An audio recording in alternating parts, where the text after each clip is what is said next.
There is a question that most of us spend our entire lives running from.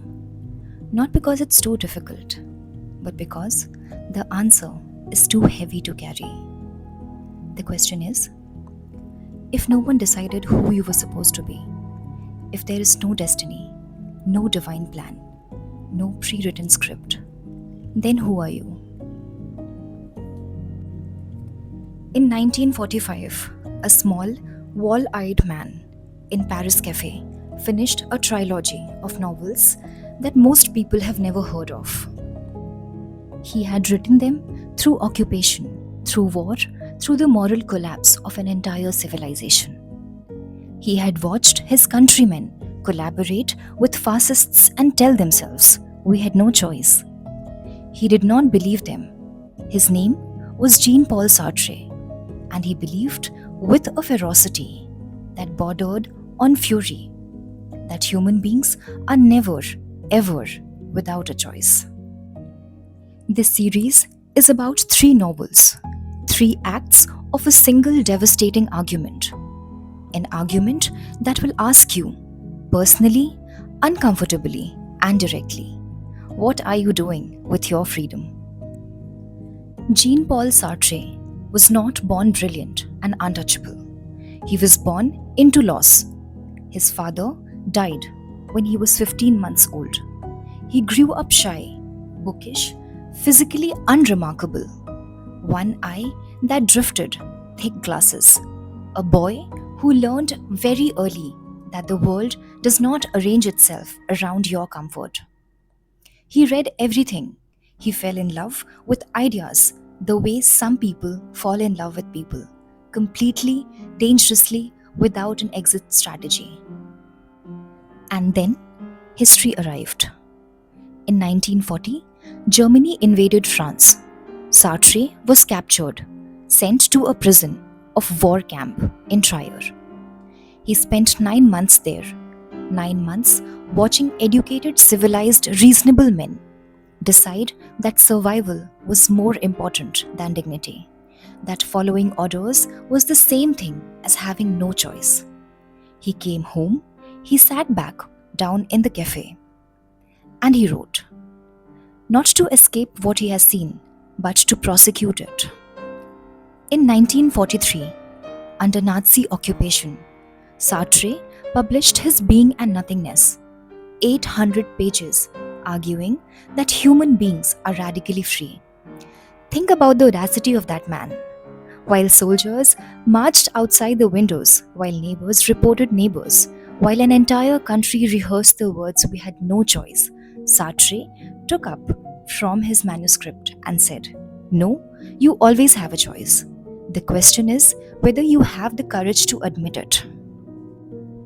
Before we enter the novels, we need to understand what Sartre meant by freedom, because he does not mean what most of us mean. When most of us say freedom, we mean the freedom to do what we want to do, the absence of obstacles, the open road, the blank calendar, and the life with no obligations. Sartre means something far more radical and far more inconvenient. He says, you are not free sometimes. You are not free in certain conditions. You are free always, completely, inescapably, and without exception. Even in a prison cell, you are free to choose your relationships to your imprisonment. Even in the middle of war, you didn't start. You are free to choose what kind of person you will be inside it. Even in a life you feel you didn't choose, the family, the city, the circumstances of your birth, you are free to choose what you do next. Now think. I know what you're thinking. That's easy to say, right?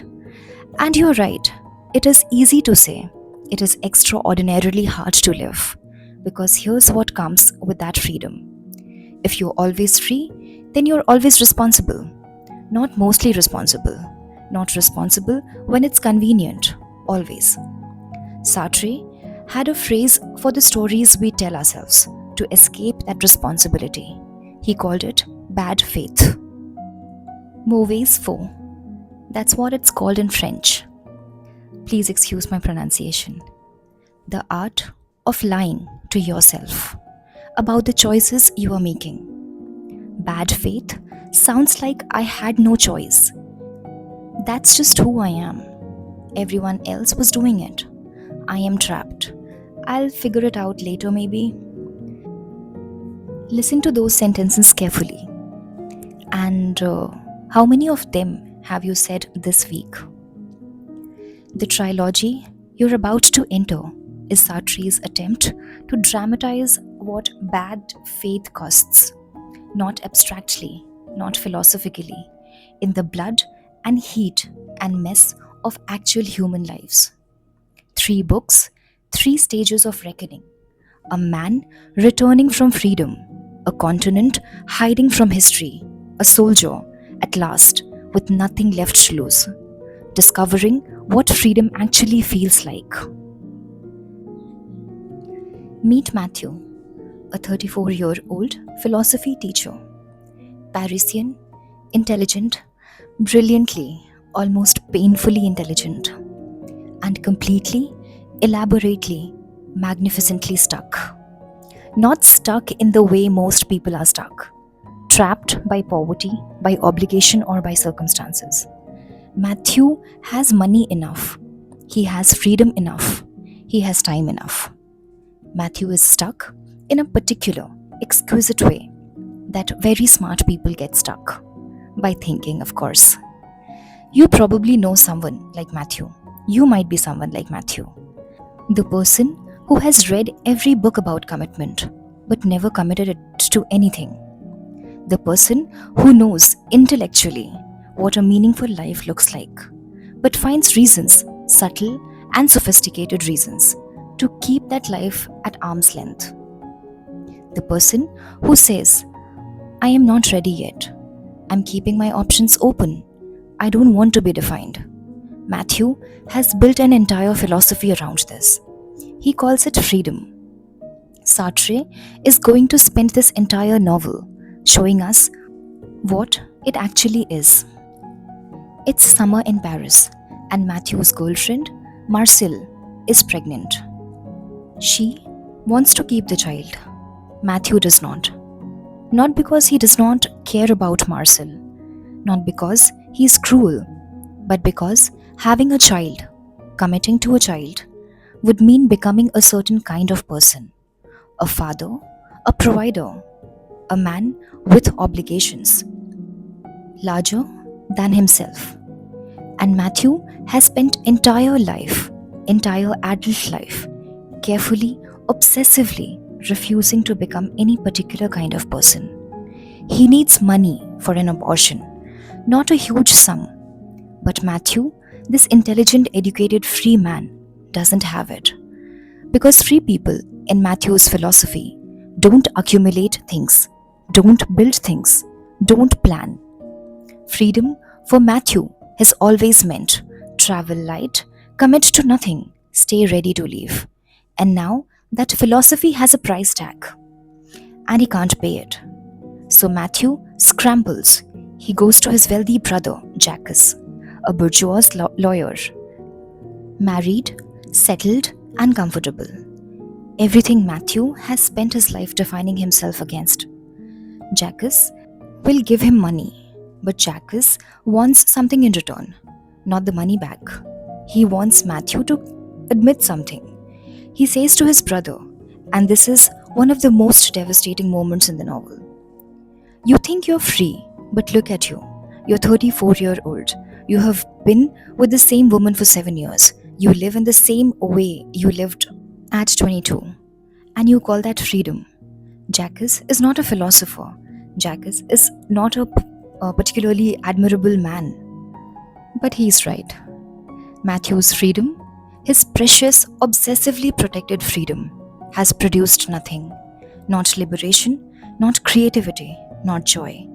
Just an empty life that looks from outside exactly like the life of a man who never chose anything at all. Matthew believes that freedom means keeping all options open, that commitment is the enemy of freedom, that the moment you say yes to something, you lose a piece of yourself. And Sartre gently disagrees because here's the thing about choices: not choosing is a choice. Every morning you don't act, you have acted. Every time you say, I haven't decided yet, you have decided. To wait, to avoid, to defer. And those non choices accumulate. They become a life, your life. Think about it in this way: you probably know someone, maybe a brilliant someone, who is still at 35 or 40 figuring out what they want to do, still keeping options open, still not committing to relationships, the city, the career, still in the waiting room of their own life. They would tell you they are free. Sartre would ask them, free to do what exactly? Free to become what exactly? And what has all this preserved freedom produced? Because freedom without direction isn't liberation, it's just a different kind of prison with better furnitures. Against Matthew, Sartre places his friend Brunet. Brunet is a communist, not a casual dinner party communist, but a communist communist. Every breath, every action, every relationship in service of the party and the revolution. Where Matthew has no commitments, Brunet has surrendered everything to one. And Sartre presents this as equally insufficient because Brunet's commitment isn't really chosen, it's an escape. He's not freely choosing communism every day, he's hiding inside communism, using ideology as a structure that will make his choices for him, so that he never has to sit in the terrifying silence of his own undecided consciousness. In 2025, Brunet is recognizable everywhere.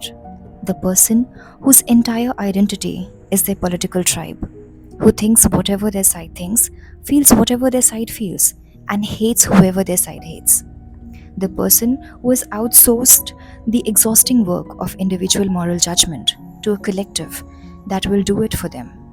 Sartre does not say the cause is wrong, he says the relationship to the cause is wrong, because you are still responsible.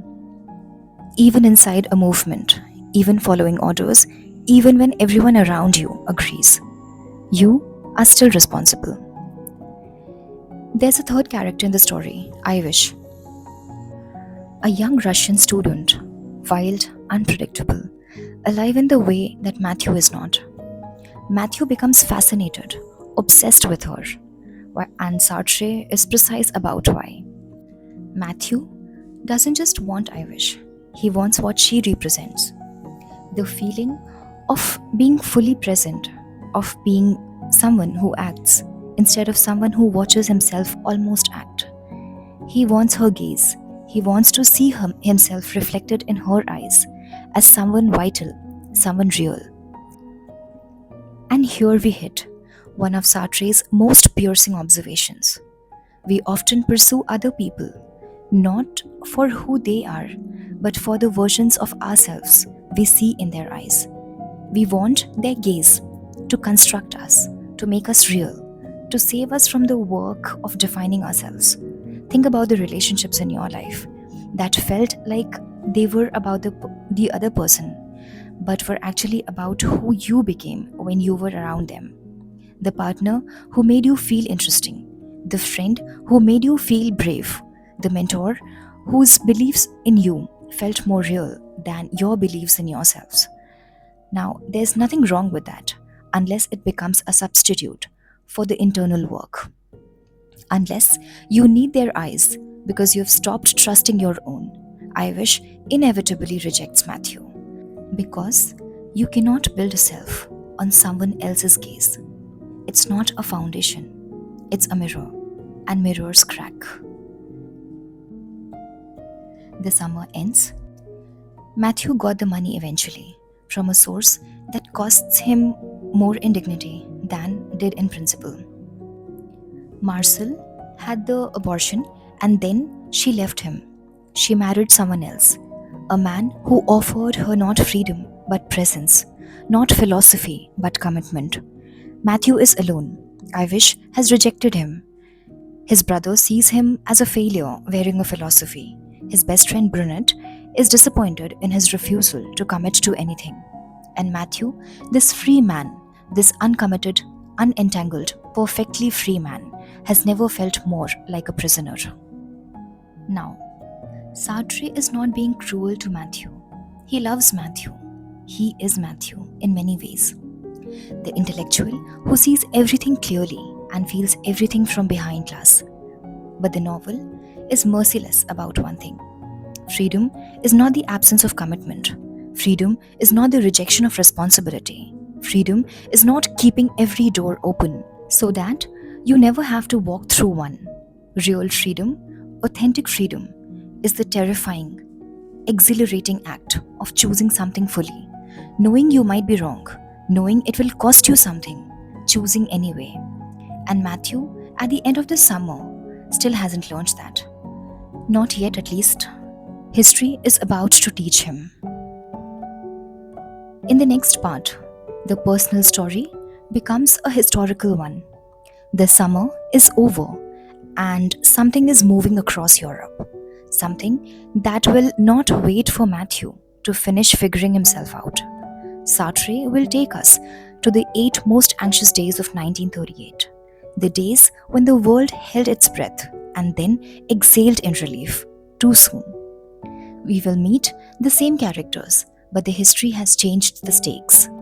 The question is no longer what will you do when you are completely free. The question becomes what will you do when the history itself demands an answer? Some people answer, some people look away. And remember, both are choices.